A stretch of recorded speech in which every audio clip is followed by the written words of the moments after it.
Dan saya juga yakin PON ini belum tentu kembali lagi ke yang dulu. Mungkin saja virtual juga, mungkin kita belum tentu. PON bisa jadi virtual. Saya sendiri waktu itu copot gigi 3 ke bawah. Gigi sampai sekarang ini ompong ini.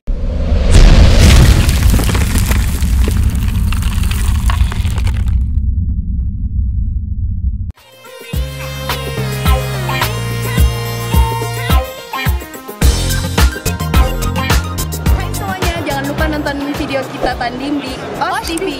Jangan lupa like, subscribe, and comment. Thank you. Ya buat semuanya ini untuk anak-anak karate karena ini bermanfaat semua ilmunya. Jangan lupa subscribe channelnya OS TV channel buat anak karate semuanya. Gaspol keren banget. Like and comment share. Gaspol. Dan guys jangan lupa like, subscribe, comment di OS TV. Ayo teman-teman. Oke, buat kalian yang suka nonton OS TV jangan lupa subscribe channelnya OS TV ya. Subscribe. Hai, gue Irfan Hakim. Ayo, please share, like, and subscribe OSH TV. OS TV. Salam Osmania, kembali lagi bersama saya Riki Muhtar dari OS TV.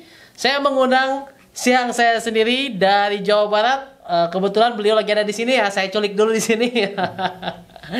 Ya, kita sambut aja. Apa kabar siang Bagus Elan? Wah, baik, Os. Os, luar biasa. Di usia siang yang 70 masih semangat ya, siang. Ya, siap. Bagi Anda yang mungkin belum tahu, siang ini anggota Majelis Lembaga Perguruan PB4Ki ya. Iya. Dan juga anggota Majelis Tinggi Dewan Guru PB Inkanas. Os. Itu jabatan tinggi-tinggi semua nih, siang. Tentu saja untuk meraih ke situ nggak begitu saja sih ya, banyak step by step. Jadi saya mau kasih bocoran, tadi kita di bawah ngobrol sama teman-teman Karate Kyokushin. Itu menarik banget. Jadi kisah-kisahnya siang Bagus zaman dulu itu udah kayak apa ya, full contact fighter ya. Iya, betul. Nah, itu kita langsung tanya aja. Gimana siang Bagus Elan? Jadi saya kronologis yang dari belakang dulu, jadi zaman dulu tahun 70-an. Sebelum kita meninjak ke kejuaraan antar perguruan, kita dulu ada nama Porki. Iya. Saya saat masuk karate sendiri 1968, masuk ke Porki. Di Porki itu sampai berkembang kepada 2 kubu di Jakarta. Adalah kubu Sabet dan kubu Anton. Pada saat itu juga kita mendapatkan suatu pilihan waktu di Jawa Barat itu mau masuk mana, kubu Anton sama kubu Sabet. Kebetulan pada saat pemilihan ada 2 kubu itu dengan dari pemilihan dari pengurus. Jadi kita 5-4 waktu itu, 9 pengurus memilih jadi 5-4. Kebetulan yang menang kubu Anton. Jadi kita masuk ke Lemkari pada saat itu. Pada waktu itu belum ada Lemkari. Jadi kejuaraan pada waktu itu di 72 di Surabaya dengan membawa ke nama kubu Porki Anton bergerak untuk pertandingan di sana.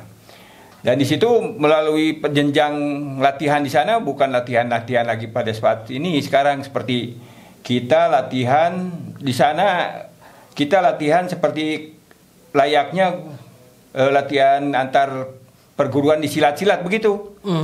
Jadi kita melatih badan, kaki, diadu-adu sampai ke pohon pinus. Pohon pinus. Mawasi di atas sungai. Kalau ke buah durian ada nggak sih?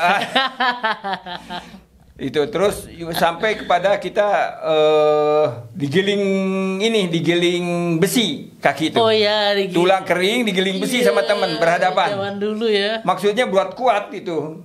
Jadi tulang kering tuh kuat, digiring besi. Waduh. Zaman saat itu kita mempersiapkan untuk pertandingan itu begitu. Berbeda dengan sekarang lah.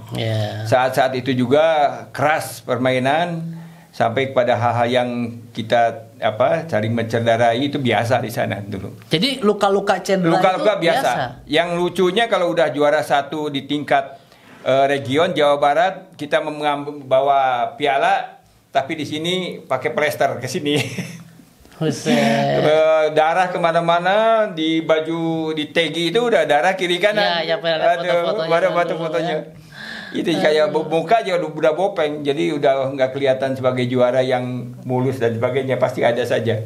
Itulah kejadian-kejadian kita. Memang saatnya itu memang keras. Disebutnya non full kontak atau tidak kontak, non kontak, tapi kenyataannya ya susah. Kalau hanya seperti sekarang, hanya nempel atau mencut di pukul detak aja udah nggak dimasukkan. Kalau belum sampai kepada kalau kita menendang Megiri atau Mawashigiri ke perut, karena shiftingnya 2 kan, dan tidak ada kelas waktu itu. Jadi Wazari Ipong. Kalau nggak tenaga penuh untuk Megiri itu nggak akan dimasukin. Jangan dianggap poin ya. Dianggap poin. Itulah salah satu jalan jahiliyah. Kalau zaman sekarang mungkin udah jauh banget ya kayak jauh gitu. Jauh mungkin banget. ngadu ke sana sini. Jadi perasaan juga kalau udah jauh di situ tuh, kalau kita turun dari perguruan tuh, kita satu sama lain kalau melihat perguruan lain tuh kayak musuh. Kayak musuh bebutan kayak kita lihat Belanda aja. Wah itu, dan caranya gitu. Caranya bahwa dia musuh kita latihan atau tidak, ditepuk perutnya. Kalau masih gemuk, masih nyemuk, berarti jarang latihan. Boleh ujian atau enggak? Ditepuk gitu. Iya. Ya itulah salah satunya. Iya. Katanya siang saking pertandingan sangat kelasnya sampai giginya pernah patah. Iya. Gimana tuh? Patah atau copot itu sih? Copot. Saya waktu sebelum pertandingan di seleksi untuk ASEAN, di intern sendiri latihan waktu itu Lemkari di latihan. Saya sendiri waktu itu copot gigi 3 ke bawah. Gigi sampai sekarang ini ompong ini.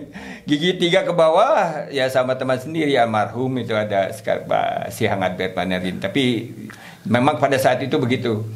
Jadi memang sangat keras dulu. Dan pada saat ini juga saya pernah sampai berhadapan dengan Arven Bangun. Gimana cerita siang? Di tahun 72 saya kecil waktu itu masih lulus tingkat 1, tingkat 2 lah. Ya, terus Arven Bangun tinggi, tidak ada kelas kan? Ya, ketemu. Saya ketemu langsung maju, tak tok dipukul dada saya, jatuh. Pas jatuh nggak sadar, tahu sudah di pinggir. Nggak tahu itu kapan. Nggak tahu saya kapan ke pinggirnya, nggak tahu selesainya. Tahu udah dikipasin sama orang. Jadi ternyata kesaktian Arven Bangun itu tidak hanya di film ya? Iya. Dia punya badan besar dan sebagainya. Dia di pinggir, di kiri gitu. Ya mungkin pada waktu itu beliau almarhum Arven Bangun itu mungkin tinggi besar. Saya waktu itu kan masih kecil. Nah itulah kejayaan dulu. Jadi rame. Dan yang hebat lagi para penonton. Gimana? Yang para penonton itu misalnya salah satunya kubu dari Marinir, satunya lagi dari Kopassus. Kopassus sama Marinir yang wah, karena mereka masing-masing punya anak buah kan. Ya mereka terus di situ saling takutnya antar kedua angkatan aja itu saling berperang. Ya kita sampai ke sana. Jadi seru lah waktu itu dan selalu penuh. Bahkan pernah waktu kejuaraan JKC Jabar Karate Championship itu dibayar di tiket. Di tiket penuh. Ingat waktu Jabar JKC pertama saya kebetulan juaranya di Jawa Barat itu dikasih tiket. Jadi tiket bayar gitu. Penuh waktu itu karena waktu itu di Bandung itu belum semua banyaklah orang bertanding karate. Itu ya salah satunya. Sampai kepada tingkat pertandingan, terus kita juga di waktu itu sudah Forki mewakili Jawa Barat pada PON 1973. Kemudian juga pada waktu itu mewakili PON 1977. Dan pada 73 itu belum ada kelas, 77 juga belum ada kelas.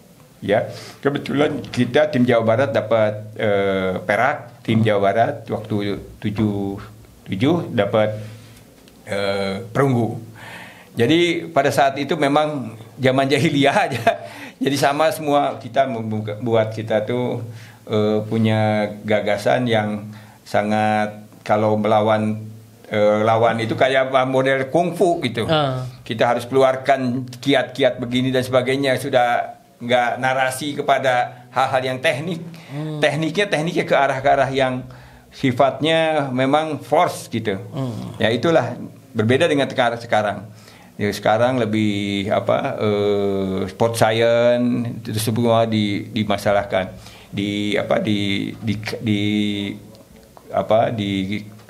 digali dan sebagainya. Kalau dulu kita latihan itu, sebelum latihan kita keliling kayak keren. Keliling sepak bola. Jalan jongkok ya. Jalan jongkok. Katak ya. Katak. Itulah kejadian gitu. Itu kalau kita atlet digituin sekarang, waduh, pada bubar lah, susah. Aduh, panas banget lutut langsung. Ya. Dan itu pada saat itu juga kita berkembang saya sempat ke kejuaraan dunia. Tahun 1977 kita berangkat ke kejuaraan dunia WUKO keempat. Di Jepang, di Tokyo. Kita bertanding di Budokan Hall. Ya, Budokan Hall, tapi kita TC-nya di tempat Goju Ryu, di hallnya istilahnya di Gogen Yamaguchi. Jadi Gogen Yamaguchi masih ada. Kita di situ ada Abdul Qadir dari Inkai, terus Palawa dari KKI, terus saya, terus Siang Ronald juga ada, dan kita tim Indonesia pada waktu ke sana untuk latihan kejuaraan dunia. Sebelumnya kita melalui juga kejuaraan ASEAN. Kalau waktu SEA Games belum ada, jadi kejuaraan ASEAN. Oh iya.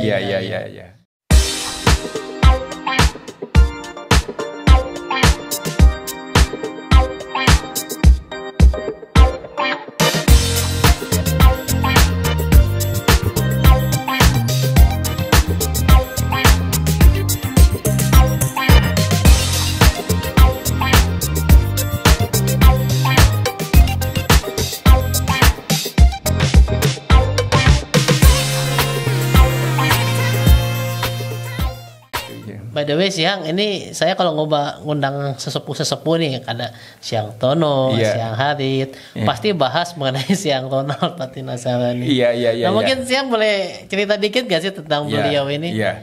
Siang Roni Patinasarani itu keras orangnya, tapi lembut di suatu saat waktu kita tidak ada latihan. Kalau latihan kita pada saatnya ingat dengan Siang Tono. Pada waktu itu saya mawasi di atas air. Oh iya. Di kakinya kan kelihatan mawasi di atas air. Terus Siang Ronald bilang sama Siang Tono, tabok kita jalan katanya. Oh iya betul. Terus Siang Tono cerita. Tabok kita jalan. Terus beliau bilang taboknya kecil aja sedikit. Karena mungkin bukan ini nggak enak sama saya, ya mungkin kasihan juga sih saya anak kecil gitu. Terus kurang keras. Kalau kamu Siang Ronald Patinasari bilang, kalau kamu nggak tabok keras-keras, kamu yang saya tabok. Dia tabok saya, saya bilang, kok tega-teganya nih. Terus kaki digeling besi, digelinding, terus udah pada waktu gasuku itu. Kita berat waktu itu, memang Siang Harit, Siang Tono, kita satu gasuku waktu itu. Siang Harit tahu kita gasuku di daerah Cipanas, Bogor di atas lah. Nah itulah zaman-zamannya dulu, kita zaman jahiliyah gitu ya. Tapi hasilnya sekarang tangguh-tangguh ya Siang ya. Jadi beliau itu kalau termasuk saya, kalau maju Gedang Bare ya terus rendah. Saya jadi jadi otomatis. Tapi ya nggak banyak-banyak lah, cukup aja berapa udah gerakan gitu. Tapi memang itu yang dari pertama diajarkan, bahwa kita harus mencontoh bahwa di Jepang itu bagaimana kita rendah, Gedang Bare rendah, Maigiri diangkat, kita semua diajarkan sampai ke hal yang kecil-kecil. Kita lebih teliti lagi. Jadi hal-hal yang itu memang Siang Ronald itu maunya kita itu betul-betul menjiwai tentang latihan karate. Wah, latihan karate itu bukan latihan dansa, bukan latihan karate betul, spiritnya. Jadi spirit kuat buat kita, bahwa Siang Ronald itu kepada kita bahwa terkenal itu orang-orang bahwa di Lemkari Siang Ronald keras kepada kita. Saya berapa kali, hampir 4 kali gasuku terus gitu. Terus pernah juga kita latihan di Jogja Utara, itu di Jogja Utara, dari bawah ke atas itu kekren, itu nanjak. Jogja ke utara kan nanjak. Saya kalau keliling lapangan pernah, tapi kalau nanjak saya nggak bisa ngebayangin. Nanjak, dia tunggu di atas sambil pegang ban. Aduh, itulah kejadian-kejadian yang saya rasakan lah. Tapi kalau sekarang sih nggak ada dendam lah ya. Ada dendam. Kita justru nostalgia. Ada nostalgia, semua itu supaya kita tahu bahwa masalah-masalah itu adalah untuk kebaikan kita. Betul. Ya. Dan kita juga tahu bahwa masalah itu selain kita pribadi kita juga mempunyai suatu keyakinan bahwa karate ini akan merubah sikap kita menjadi seorang yang disiplin. Itu. Dan itu sampai kepada masa atau waktu yang memberikan suatu pelajaran buat kita, itu juga terbawa kepada kehidupan kita sehari-hari.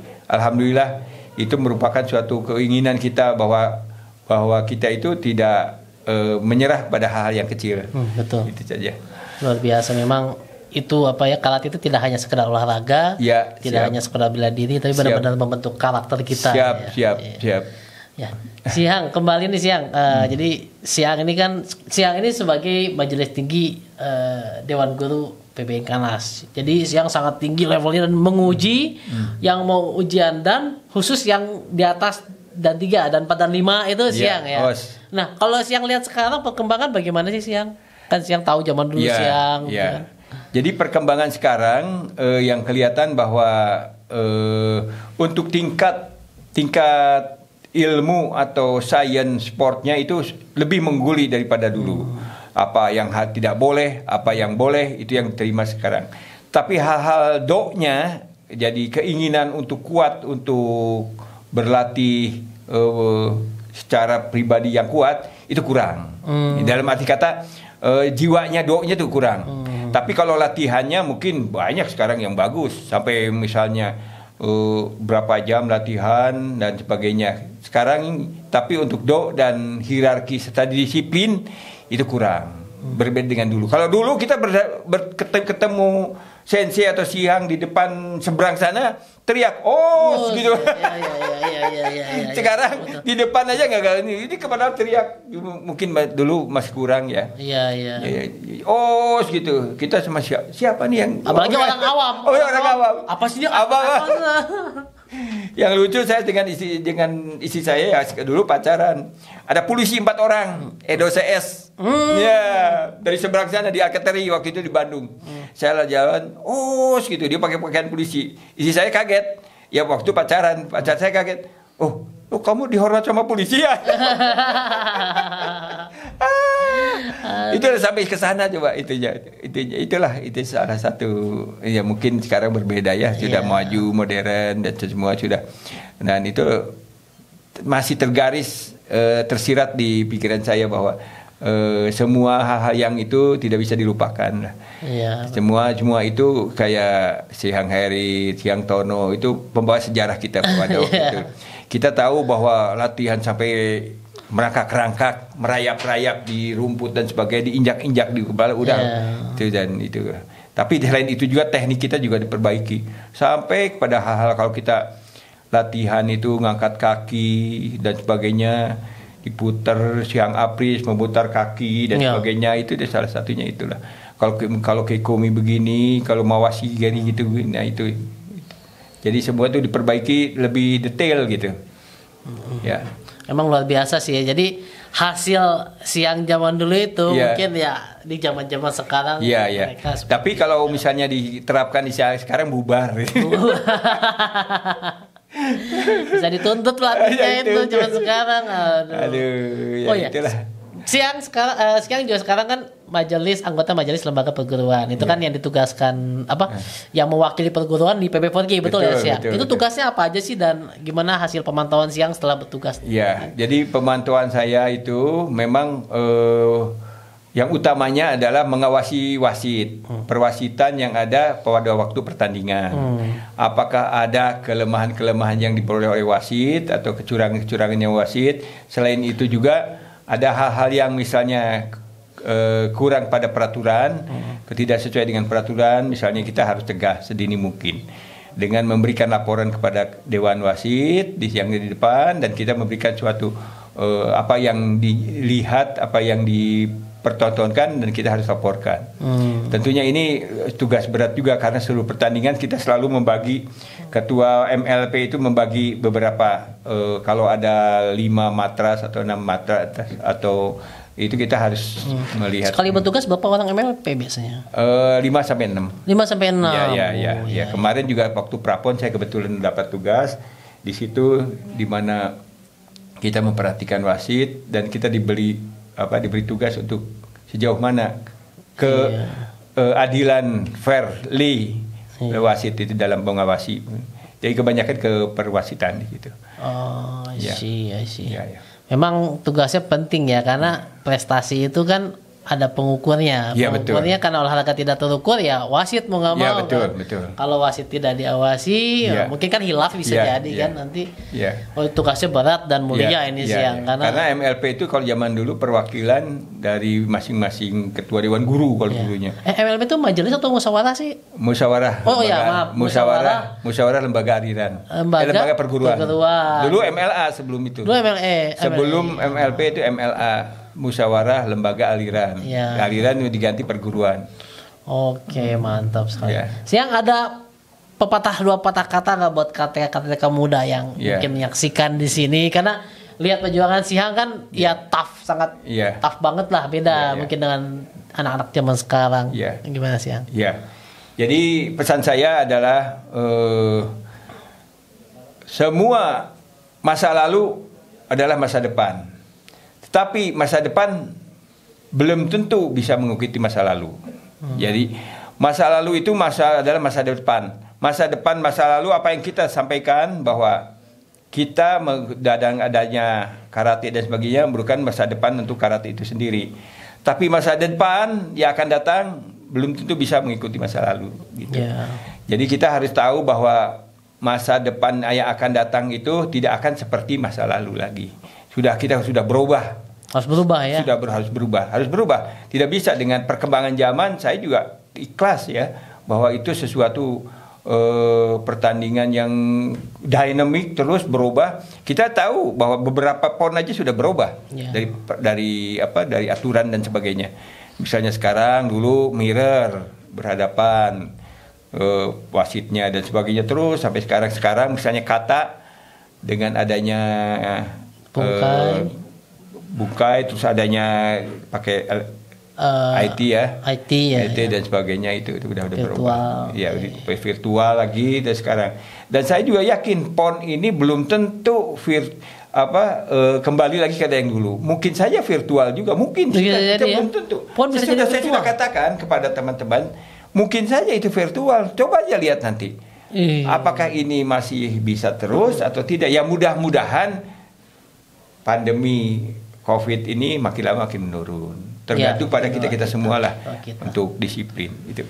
Terima kasih Siang. Ini banyak ilmu yang bermanfaat yang bisa diserap oleh teman-teman yang menyaksikan di sini. Jangan lupa bagi Anda untuk tetap stay safe and healthy, dan juga like, comment, dan subscribe juga ya. Oke, sekian dari kita. Stay safe and healthy. Os.